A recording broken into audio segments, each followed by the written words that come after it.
Okay, at this time, I'd like to call on the president judge to go first to. Point of order. Point of order, one, the agenda is set.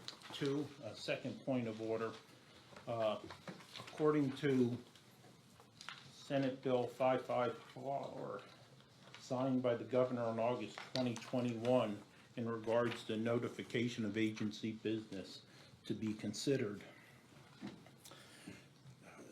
If we have a website or otherwise, agendas must be published 24 hours prior, which includes a listing of each matter of agency business.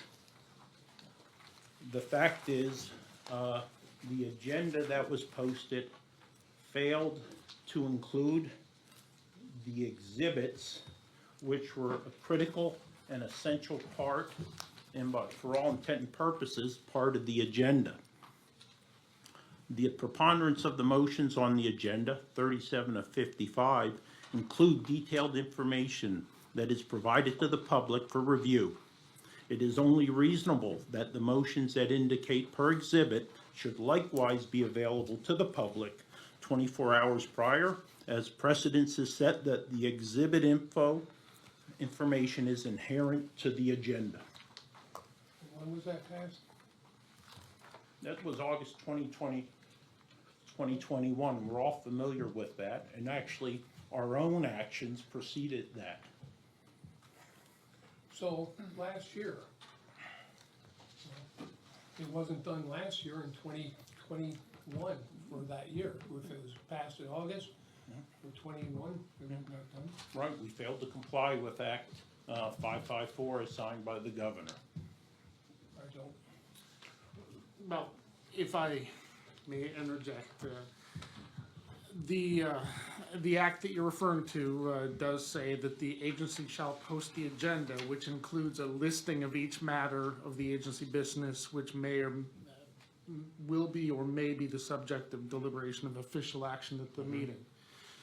So the question is whether exhibits are required to be included in part of the agenda. Now, if you actually go to the Office of Open Records, there's a frequently asked questions section that pertains to the Sunshine Act, and it says that the agenda should include all issues to be deliberated on and any planned official action such as votes. So I do believe that the agenda meets that requirement. Now, the exhibits themselves are proposed pre-deliberative material. That's my understanding of this, and they could change at any time before the meeting, and in fact they could be amended during the meeting. So we'll just have to agree to disagree. Right, that's good, Bob. Thanks for your reading on that, Bob. Well, to begin with, you know, every year since I've been here, the courts have always gone first. And who told HR to change it, I have no idea. I didn't even realize it was changed because when we got the agenda and everything, I don't really look at the agenda. I look at the exhibits, the study exhibits we were voting on, until a little bit later last week is when I noticed that why isn't the courts up front like they normally are? I believe there was an email trail going, and it was determined that that decision was made during an executive session. Yeah, and I saw we did have a discussion on that to change it. I don't. So who instructed them to do that? It was a discussion, according to the email that I received, was discussion. Well, I think our discussion would have been in the executive session. And resulted in a decision. Regardless, let's move forward. Negative, point of order. You can't modify the agenda without a motion to have that agenda modified. Will there be a decision made in executive session? That's the question I think the parliamentarian has to answer. Well, no official action can be taken in an executive session. So no. What you're suggesting is that the agenda was set in executive session, which is official action. Agendas can be set. Agendas are set. in other than Well- public meetings. Okay, well, I'm going to go to Robert's Rules of Order here, section 41, and I'm referring to the 10th edition. Just in relevant part, unless a pre-circulated agenda is formally adopted at the session to which it applies, it is not binding as to detail or order of consideration.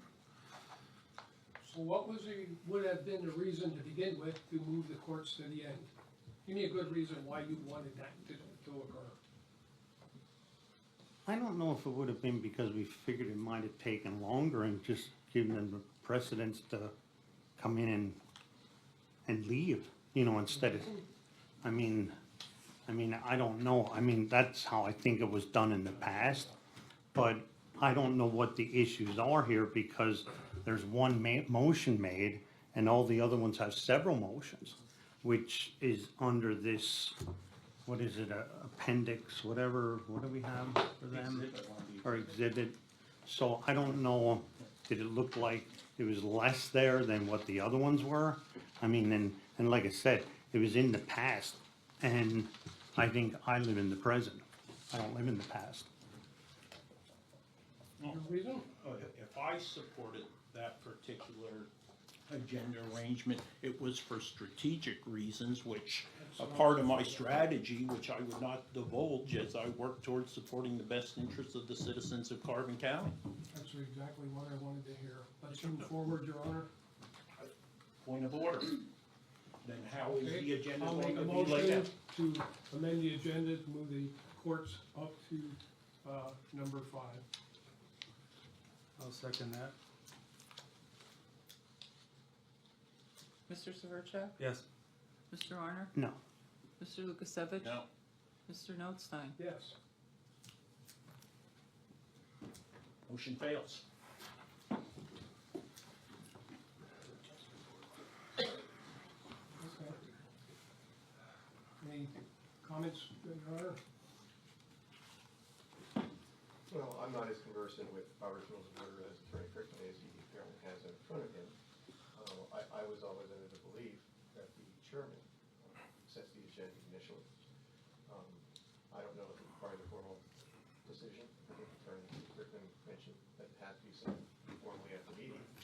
So it appears as though we're not going to have any meeting if it's going to be a 2-2 vote throughout this entire session, which seems unfortunate. I do know that at least every time I've been here before, the court has always been recognized initially, which was a courtesy to a separate branch of government as compared to separate offices. Apparently, this board does not want to extend that courtesy to the court any longer, which is unfortunate. I think Commissioner Arner's comment that the court's agenda is shorter than the others is realistically not true, that there are more positions on this agenda that are going to have to be decided on behalf of the court than any other department or office here. And I suspect it may come down to motion after motion after motion for every position. So I think the court probably will take some extended time to go through this. Like I said, this is the first time I can recall in history of this county that the court has not been offered the courtesy of being able to go first. Question. Why wouldn't the courts, since they are a voting member of salary board, have a vote in that? In, On amending Setting the the agenda? agenda? well, I don't The court isn't a think, sitting I don't member of think the salary the board. agenda has been formally adopted. I think it's just a guideline at this point. As I say, and I don't take a position for or against, but I'm just telling you what Robert's Rules of Order say, is that it's not binding as to the order. Does Robert's Rule of Order have a default position as to if the members of the board cannot agree on an agenda?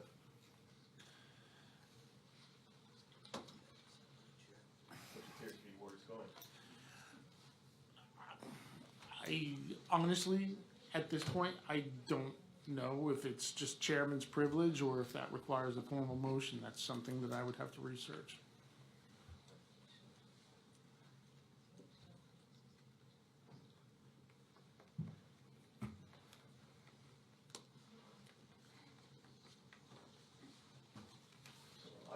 suggest that the board would follow the practice that's been established by this board for years. I can't tell you how many years. I think, Yes. go ahead. Obviously, is a strategic move on behalf of my counterparts to disrupt this voting of the elected officials and of the courts, to try to change things to their advantage. Just because they're going last, there is no reason why you can't vote what you want to vote on any of the row offices or courts or under the commissioner's offices. I would offer if a citizen in Carbon County would want to come to this meeting, and I'm going to withdraw that, I'll save that.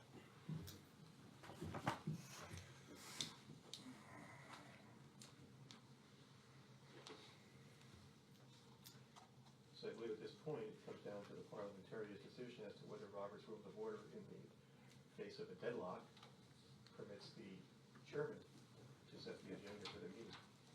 I don't know the answer, I'm asking a question. And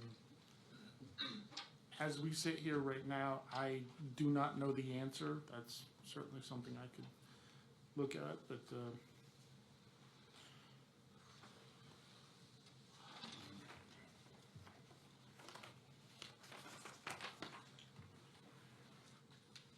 I see no motive other than to interrupt the process of our annual salary board for one's own liking and total disrespect for the courts and the rest of the row offices.